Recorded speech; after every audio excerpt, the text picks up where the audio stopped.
नमस्कार and welcome to amazing farming tech with Rahul. किसान भाइयों, आज हम बात करेंगे समर प्रूनिंग के बारे में। प्रूनिंग दो बार होती है, एक बार हम करते हैं विंटर प्रूनिंग और एक होती है समर प्रूनिंग।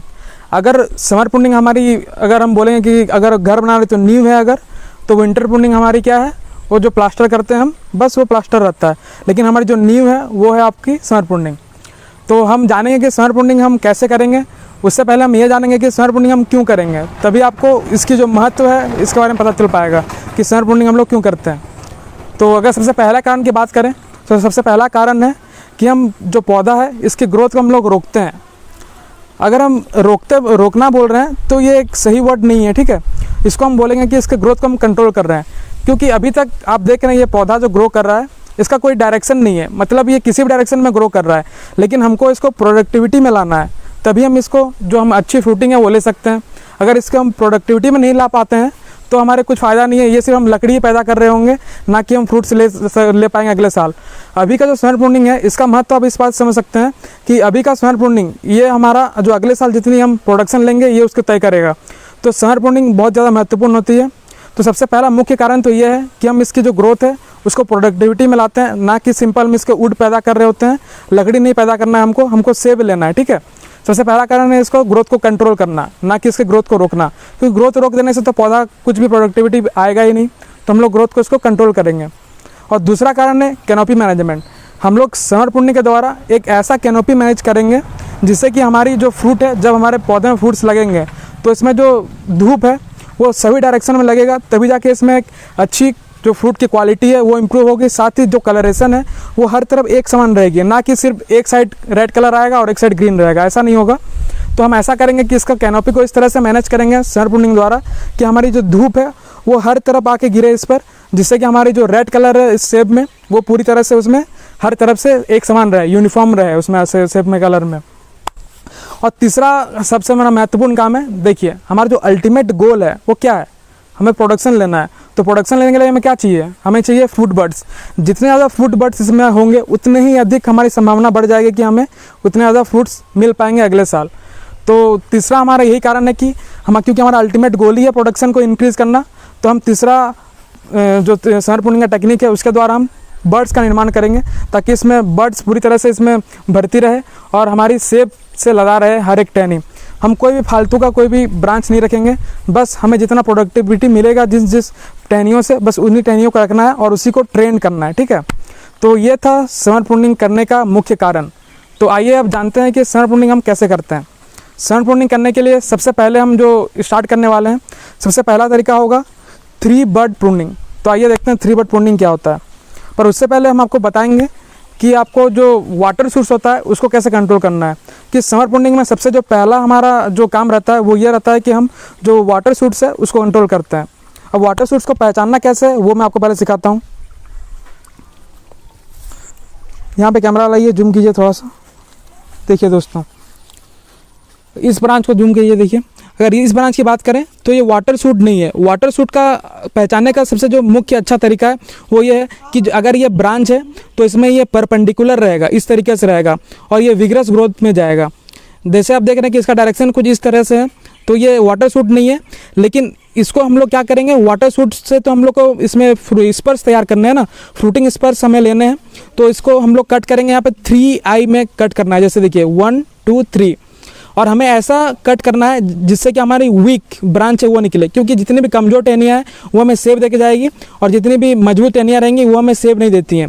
तो हमें देखिए यहाँ पे 1 2 3 बड में हम लोग प्रून करेंगे, जैसे कि हम लोग यहाँ पे कर दिए।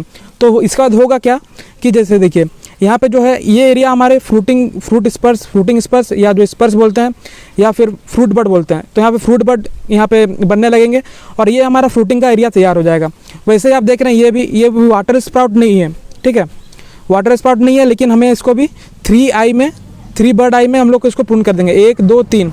देखिए सबसे अच्छा है, देखिए जब नीचे तरफ उसका जो बर्ड रहता है उसकी जो आंखें रहती है वो नीचे तरफ रहती है तो बहुत अच्छी होती है, क्योंकि देखिए यहाँ से जब फुटाव निकलेगा तो ये बहुत ही कमज़ोर टहनी होगी और ये बीमा बन जाएगा, ठीक है। यहाँ से तो बीमा बनेगा ही, लेकिन यहाँ से बीमा बनेगा।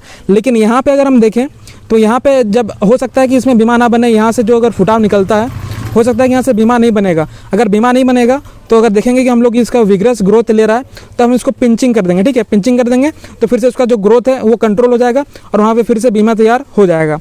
तो इसको भी हम लोग 3 बर्ड में जो 3 आई में इसको प्रून करेंगे, 1 2 3। तो देखिए यहाँ पे कुछ इस प्रकार से हमने यहाँ पे प्रून कर दिया है, उसी प्रकार से हमें इसको प्रून करना है 1 2 3। देखिए तो ये जो हम तैयार कर रहे हैं, ये हम तैयार कर रहे हैं फ्रूटिंग बर्ड का निर्माण कर रहे हैं यहाँ पे, ठीक है। तो यहाँ पे आप देख रहे हैं कि ऑलरेडी यहाँ पे फ्रूटिंग स्पर्स जो है बने हुए हैं, तो ये हमारा काफ़ी अच्छा ब्रांच है। अब इसको भी देखिए, इसको भी प्रून करना है हमें। तो देखिए यहाँ पे 1 2 3 हमें चेष्टा करनी है कि जो नीचे में जो आई है उसकी तरफ कर दें, क्योंकि यहाँ से जब भी ब्रांच का फुटाव होगा तो ये हमेशा वीक ब्रांच होगा, ठीक है। तो यहाँ से हमें ज़्यादा चांस होगा कि यहाँ से फ्रूटिंग स्पर्स या फ्रूट बर्ड का निर्माण होगा, ना कि कोई टहनी का निर्माण होगा, ठीक है। तो यहाँ पे देखते हैं, अब यहाँ पे भी हम लोग नीचे में डालते हैं। देखिए यहाँ पे 1 2 3, तो यहाँ पे हम लोग इसको प्रून कर देंगे। तो यहाँ पे और कोई बचा नहीं है वैसा, ठीक है। तो ये तो था दोस्तों हमारा पहला तरीका। अब आपको बताएंगे कि दूसरा तरीका क्या है समर प्रूनिंग का। तो दोस्तों अभी हम बात करेंगे रिंग कट के बारे में, कि रिंग में आपको कहाँ कट करना चाहिए समर प्रूनिंग में। तो ये देखिए यहाँ पे हमारा रिंग बना हुआ है। देखिए यहाँ से देखिए, ये पिछले साल की ग्रोथ है और यहाँ से देखिए रिंग बना हुआ है, आप देख पा रहे हैं। रिंग में आपको कैसे कट करना है मैं आपको बताता हूँ पहले। अगर रिंग के पीछे अगर यहाँ पे आई है, देख रहे हैं, देखिए ये एक आई है, ये एक आई है, बहुत सारे आईज हैं, ठीक है। अगर रिंग के पीछे आईज बहुत सारे हैं तो आप इसको रिंग के बीचों बीच कट कर सकते हैं, ठीक है। तो इससे आपकी ग्रोथ कंट्रोल हो जाएगी। लेकिन अगर रिंग के पीछे आईज नहीं है तो आपको थोड़ा सा रिंग के यहाँ ऊपर कट करना है, ठीक है। क्योंकि हमारे यहाँ रिंग के नीचे बहुत सारे आईज हैं, तो हम इसको यहाँ कट कर, यहाँ बीच में कट करेंगे। किससे क्या होगा कि यहाँ पे पूरे फ्रूट बर्ड्स का निर्माण हो जाएगा, ठीक है। लेकिन अगर आपके जो रिंग बना हुआ है, ये रिंग है, आप अच्छा से देख रहे हैं, यहाँ पे रिंग के पीछे अगर यहाँ पे आईज नहीं रहते तो हम इसे रिंग से थोड़ा सा ऊपर कट करते हैं इस जगह पर, ठीक है। ताकि क्या होता है कि यहाँ से फ्रूट बर्ड्स का निर्माण हो जाता है। तो क्योंकि हमारे यहाँ पर पीछे में बहुत सारे आईज हैं तो हम इसको बीचों बीच यहाँ पे कट करेंगे। तो जिस प्रकार से अभी देखिए क्या होगा कि यहाँ पे जितने सारे भी आईज हैं ये ब्रेक हो जाएंगे और यहाँ से फ्रूटिंग बर्ड्स का जो है निर्माण होना शुरू हो जाएगा। तो दोस्तों ये सबसे था 2 महत्वपूर्ण। हमारा तीसरा महत्वपूर्ण समर प्रूनिंग ट्रिक है कि हम जो सेल्फ मैनेजेबल फ्रूट बर्ड होते हैं उसको मेंटेन करेंगे कैसे। सबसे पहले इसको पहचानेंगे कैसे कि ये सेल्फ मैनेजेबल फ्रूट बर्ड है। तो दोस्तों इसका पहचानने का तरीका यही है कि ये थोड़ा सा आगे ग्रोथ लेकर के रुक जाता है। जैसा कि आप देख पा रहे हैं, ये जो फ्रूट बर्ड होता है, जो एक्चुअल फ्रूट बर्ड होता है, उसे थोड़ा सा ज़्यादा ग्रोथ लेता है, लेकिन वह फिर ये रुक जाता है। तो इससे में दिक्कत क्या आती है कि ये जो मेन टहनी होती है, जो मेन ब्रांच होती है, उससे काफ़ी दूर सेब लगता है। तो हमें इससे थोड़ी सी जो क्वालिटी है उसमें कमी देखने को मिल जाती है। हालांकि ये फ्रूट बर्ड है, इसमें भी सेब लगेगा, लेकिन थोड़ा सा क्वालिटी में कम होगा। तो हमको करना यह है कि जो ये सेल्फ मैनेजेबल फ्रूट बर्ड्स होते हैं, इनकी भी समर में ही प्रूनिंग करनी पड़ती है, ताकि हम अभी अगर सही समय में इसको प्रूनिंग कर देते हैं तब इसमें फ्रूट बर्ड्स का निर्माण हो जाता है और वो जो मेन ब्रांच होता है उसके सामने फ्रूट बर्ड्स का निर्माण होता है, जिससे कि हमें अच्छी क्वालिटी का सेब मिल पाता है। तो ये जो सेल्फ मैनेजेबल फ्रूट बर्ड्स आपने देखा, ये जो आप देख रहे हैं, इसको अभी हम लोग 3 आई में ही प्रून कर देंगे। जिससे क्या होगा कि हमारे ये तो एक तो पहले बात तो ये वीक ब्रांच तो है ही, तो इसमें कोई जो स्ट्रॉन्ग ब्रांच है वो निकलेगा नहीं। जितना भी इसमें फुटाव होगा, आँख का फुटाव होगा, उसमें से ये फ्रूट बर्ड का ही निर्माण कर पाएगा। तो दोस्तों ये था हमारा तीसरा सबसे महत्वपूर्ण समर प्रूनिंग ट्रिक, कि आपको जो सेल्फ मैनेजेबल फ्रूट बर्ड होता है उसको ही प्रून करना होता है। समर प्रूनिंग अभी तक कंप्लीट नहीं हुआ है, ऐसा इसलिए मैं कह रहा हूँ क्योंकि अभी तक आपने देखा कि समर प्रूनिंग कहाँ किया जाता है, हमने आपको ये बताया। लेकिन आपको जब तक ये मालूम नहीं रहेगा कि समर प्रूनिंग कहाँ नहीं किया जाता है, और अगर आपने वहाँ भी समर प्रूनिंग कर दिया, तब आपको इसके अच्छे परिणाम नहीं आएंगे। तो आइए जानते हैं कि समर प्रूनिंग हमें कहाँ कहाँ नहीं करना चाहिए, तभी हम एक एक्चुअल जो एक्यूरेट समर प्रूनिंग है वो कर सकेंगे और हमारे उसके एक्यूरेट रिजल्ट आ पाएंगे। आप इस फोटो को अच्छे से देखें, हमने इसमें नंबरिंग की हुई है। जहाँ पे आप देख रहे हैं 1 नंबर, 2 नंबर और 3 नंबर लिखा हुआ है, ये उन ब्रांच को दर्शा रहा है जो कि जिसे कि लेटरल ब्रांच कहा जाता है। दोस्तों अगर आपके नए प्लांट हैं और आप नए प्लांट में समर प्रूनिंग कर रहे हैं, मान लेते हैं कि आपका 1-2 साल का प्लांट है, तो उसमें आपको ये ध्यान रखना है कि जो लेटरल ब्रांच है इसको हेडबैक नहीं देना है, मतलब इसको टॉप पर कट नहीं करना है, ठीक है। लेटरल ब्रांच को हेडबैक तभी दिया जाता है जब हमें उसकी रिन्यूइंग करनी होती है, मतलब जब ये हमारा वुड जो है बहुत पुराना हो जाता है और इसमें लगभग काफ़ी सारे जो फ्रूट बर्ड्स है उसका निर्माण हो चुका होता है और हम बहुत सारे सेब उससे ले चुके होते हैं। तो जब हमें एक नया टहनी की ज़रूरत पड़ती है, नया लेटरल ब्रांच की ज़रूरत पड़ती है, ताकि उसमें हमारी जो सेब है वो लग सके, तभी हम इसको लेटरल ब्रांच को कट करते हैं, जिससे कि हमारा नया ब्रांच निकलता है और उसमें हम फिर से ट्रेनिंग द्वारा फ्रूट बर्ड्स का निर्माण कर लेते हैं। साथ ही समर प्रूनिंग में जो ये समय है उसका बहुत बड़ा रोल होता है। अगर आप जल्दी समर प्रूनिंग कर लेते हैं तो आपको उसका कुछ फ़ायदा नज़र नहीं आ पाएगा, क्योंकि आप समर प्रूनिंग जल्दी कीजिएगा तो जिसको आप फ्रूट बड के लिए आप कट करते हैं, प्रून करते हैं, वो सारे फ्रूट बड बनने के बदले आपके ग्रोथ में चल जाएगा। तो सबसे महत्वपूर्ण बात होता है कि आप समर प्रूनिंग कब कर रहे हैं। जुलाई और अगस्त का महीना को समर प्रूनिंग के लिए अच्छा माना गया है।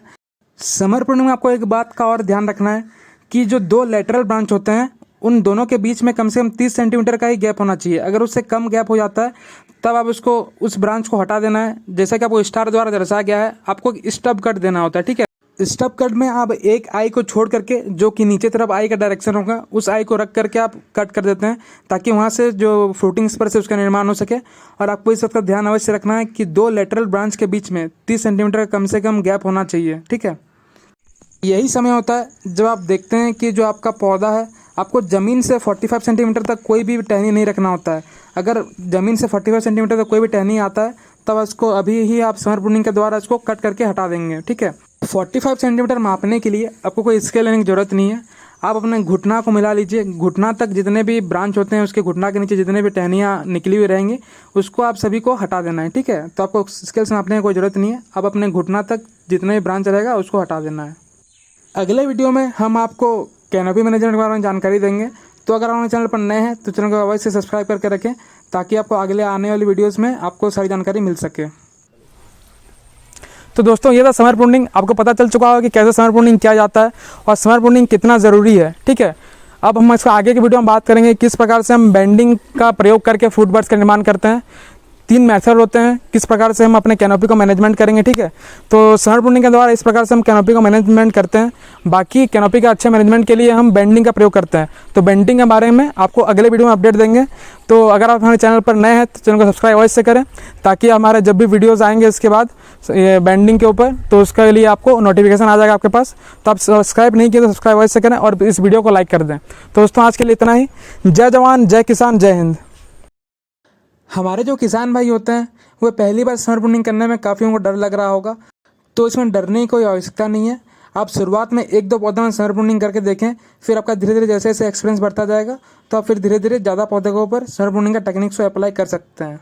और साथ ही आप किसी को भी ब्लाइंडली फॉलो ना करें, आप अपने पौधे पर खुद ट्रायल करें।